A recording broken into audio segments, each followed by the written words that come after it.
Krasnog posta, nositku i trećem. Onu prethodnu zovemo nedelja pravoslavlja, a možemo pojedinu i ovu da zovemo nedelju pravoslavlja. I nije slučajno da su oci crkve tako odredili da se baš ovaj dan proslavlja pobjeda pravoslavlja, ali ne ona koja je izvojevana u vreme ikonoboračke krize i kada je potvrđena vera otaca, vera svih 6 vaseljenskih sabora i 7.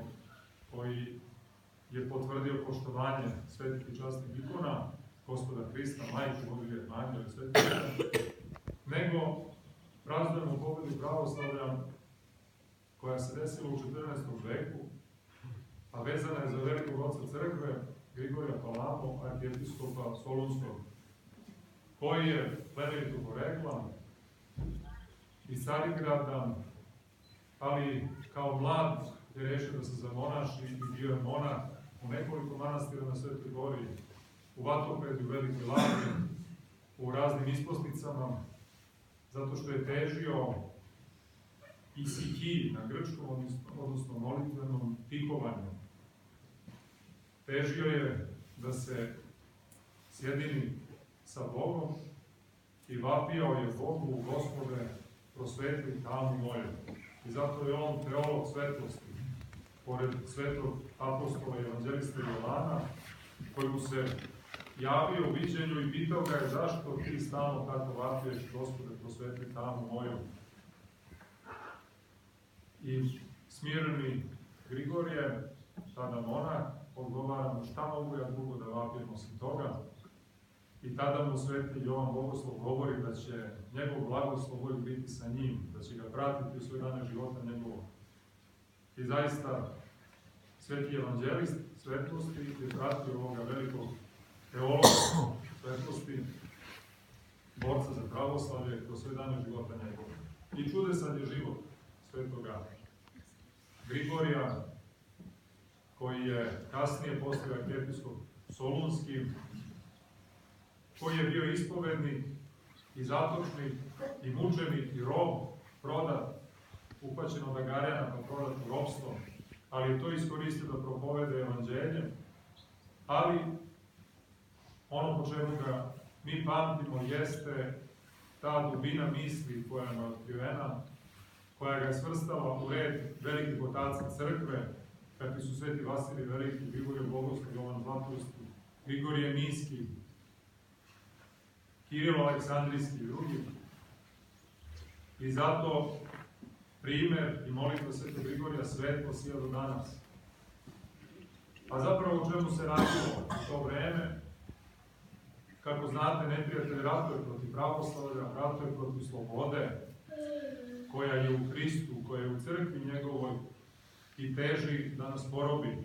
I borba protiv jeresi zapravo jeste borba za slobodu. Slobodu crkve Božje, slobodu misli, slobodu i pravo dostojanstvo ljudske ličnosti. Nažalost, mi smo lično, a vrlo često i na nekom opštem planu žrtve tiranije našeg razuma. Naš razum koji želi da se zacari i da se postavi na tron Božiji, koji želi da vlada, koji želi da se njemu klanjamo. Tako, jedan učeni čovek iz Kalabrije, to je jug Italije, koja je u to vreme u dobre meri bila još pravoslavna. Još nekoliko vekova, posle 14. veka će biti pravoslavlje utemeljeno na jugu Italije, ali jedan pravoslavni monah, koji se zvao Varlam, je počeo da unosi smutnju među svetogorske monahe, govoreći da to šta monasi govore da oni vide Boga, da je to zabluda, zato što Boga ne možemo da vidimo. U Svetom pismu apostola svetlosti se govori da Boga niko nikada nije video. Ali opet u nastavku postoji da jedinorodni sin koji naruči oca, on ga objavi. Ali ovaj čovjek, rukovođen samo ljudskim rasuđivanjem, govorio je da ne možemo Boga da vidimo. Tako da ono što vide monasi pročišćenim umom, pročišćena srca, nije zapravo Bog, nego je to nešto što je stvoreno. Mi možemo samo da dodirnemo, vidimo, sagledamo ono što je stvoreno. Ne možemo Boga nevidljivo da vidimo. Što je u skladu sa, da kažem, racionalnom logikom. Ako je Bog nevidljivo, da ne možemo da ga vidimo. Ali, naravno da to nije istina, zato što se istina Božja ne da obuhvatiti i shvatiti ljudskim razumom. Možemo da shvatimo nešto što je manje, a nešto što je veće ne možemo da shvatimo i obuhvatimo. I to je negde etimološki smisao reći shvatiti. Obuhvatiti na mnogim jezicima. I Sveti Grigorije je pre svega zahvaljujući svom iskustvu koje dolazi iz zajednice sa Bogom rasuđivao i crpeo večnu mudrost iz večnog logosa Božijeg koji je u naručju Oca. Istog onog logosa Božijeg iz koga je crpeo mudrost i Sveti Jovan Bogoslov koji se naslonio na njegove grudi po predanju iz tih grudi Hristovih na koje se naslonio je crpeo mudrosti večne i nepromenljive. I Sveti Grigorije Palavan blagovestio da je Boga nemoguće videti, ali i moguće videti. Da je Bog saopštiv i neshvatljiv. Da je Bog paradoksalno iznad tih pojmova. Te da su ga zaista videli monasi.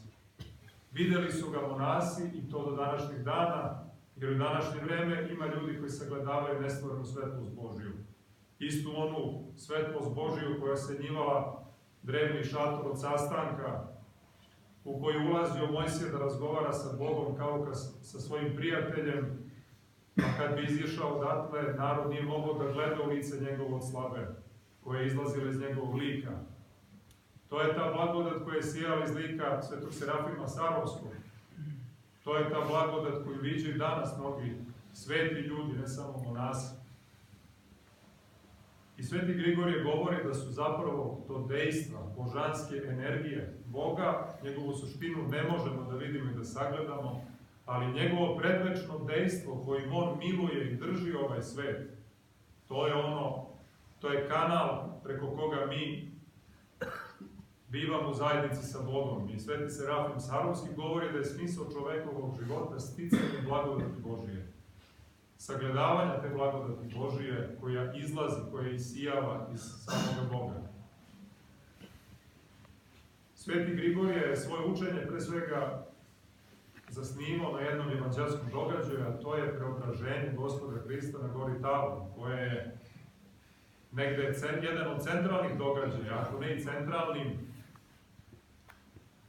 ako se posmatra Sveto pismo koje počinje na Jordanu, pa doživljava vrhunac otkrovenja, kao neki novozavetni Sinaj, gde se ponovo javlja i Mojsije i Ilija, koji simbolišu zakon i proroke sa Gospodom Hristom u sredini, koji sija nestvorenom božanskom energijom, slavom ogromnom od koje su apostoli Petar, Jakov i Jovan popadali, jer nisu mogli da podnesu silinu toga viđenja, iako su rekli, Petar je rekao, dobro nam je ovde biti. Iako je to bilo silno iskustvo, oni su znali da je to nešto čemu čovjek treba da teži, što zaista jeste pravi život čovekov. I od bogojavljenja na Jordanu, Sveto evanđelje se nekako uspinje na Golgotu Tabor, koje treba da bude uteka apostolima dok budu gledali Hrista onako razapetoga i poniženog, izruganog, da znaju da zapravo to je taj isti Hristos i da će slava njegova ponovo da zasija, a ta slava je ponovo zasijala iz one grobnice, iz pećine. Tu slavu je videla Marija Magdalina sa pojavom anđela. Tako da je preobraženjska svetlost, svetlost crkve Božije, svetlost živoga Boga, njegovo milovanje nas, blagodatni govor u dubini našega srca, u kome Duh Sveti svedoči da Isus jeste Hristos u slavu Boga Oca. I zato da se molimo Svetom Grigoriju Palami i da se trudimo da i mi budemo makar koliko možemo pomalo isikasti, odnosno tihovatelji, da imamo makar minut jedan, ako ne možemo više, ili 5 minuta potpunog predavanja sebe Bogu. Može jedna kratka rečenica da osmisli ceo dan. Kako je govorio otac Pajsije iz Svetog Prohora, blažen uspomene, da u molitvi ceo dan. Trudite se da bez obzira na svu buku u kojoj živimo i jedan divlji nametnuti ritam, da nađemo trenutke tog jednog potpunog predavanja Bogu, umiranju za Boga, kada ćemo sve svoje brige da ostavimo po strani i da govorimo jednostavnu molitvu. Gospode Isuse Hriste, pomiluj. Gospode, pomiluj. Episkop Napatovski Jerote Vlahos, kada je bio upitan šta je to zapravo molitva srca o kojoj je govorio, koju su sveti oci govorili, molitva za koju je činio sveti Grigorije Palama, kakva je to molitva? On je rekao, to je molitva majke koja drži dete koje je povređeno u saobraćajnoj nesreći na svojim rukama i vapije iz dubine duše za to bolesno dete da se isceli. To je molitva kada se molimo za nekog ko je preminuo, a blizak nam je. To je molitva kada se molimo za nekog bolesnog, ali ova molitva za bolesno dete, majke, je možda nešto što je najbliže. U tom trenutku ništa drugo ne postoji, nego postoji samo Bog i postoji bol srca, krvarenje srca i potpuno predavanje milosti Božije. To može svako da čini i treba da se trudi da teži tom unutrašnjem vapaju srca. Da sve skrupule ostavimo po strani, sve pritiske, sve probleme i da gledamo pred sobom živoga Boga u dubini našega bića, da se preobražavamo gledajući njegov lik. Čuli ste kakva je vera bila ovih ljudi, ove četvorice, koji su prokopali krov da bi spustili svoga prijatelja koji je bio bolestan. I kaže Hristos, kad je video veru njihovu, iscelio ga je. Zbog vere te četvorice ljudi. Iako je to svojevrsno nasilje čak. To je nešto što se uklapa u neki poredak pristojnog ponašanja. Ali nekad, evo vidite, treba i to ostaviti po strani da bi se čovjek iscelio. Da bi se čovjek spasio, da bi se duša spasila. A moleći se, ne spasamo samo sebe. Ovi tihovatelji, oni se nikad nisu usamljivali na takav način da su se udaljavali od ljudi u dubini duše, nego su se molili i za svet.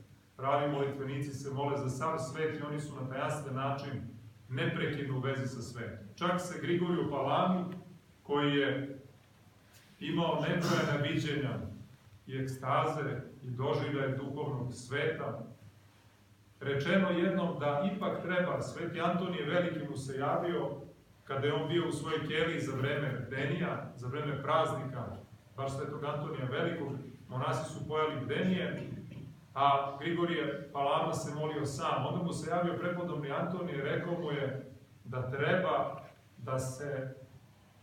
da ne treba uvek da se osamljujemo, da treba biti zajedno zarad opšte koristi i zarad jedinstva crkve, jer se Bog javlja u zajednici sveti, treba da bude sa bratijom. I onda je on otišao na to bdenje i prekinuo je su molitveno tihovanje zarad crkve Božije.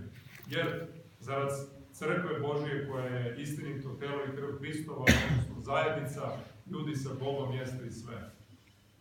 Sve postojanje ovoga sveta, sve teži crkvi Božije. Neka bi Gospod Bog dao da sveti Grigorije Palama i njegova blagodatna molitva i pokroviteljstvo uvek budu sa nama i neka nam bude učitelj tajne molitve srca, neka bismo se po rečima samoga Gospoda Hrista zatvorili u klet svoju i tamo vapili Otcu svome, a Otac naš koji vidi tajno uzvratit će nama javno. Neka je nebeskom našem Otcu zajedno sa Sinom i Svetim Duhom večna slava, to je sve rekao. Recimo svi od sve duše i od svega uma svoga, recimo Gospodinu miluj.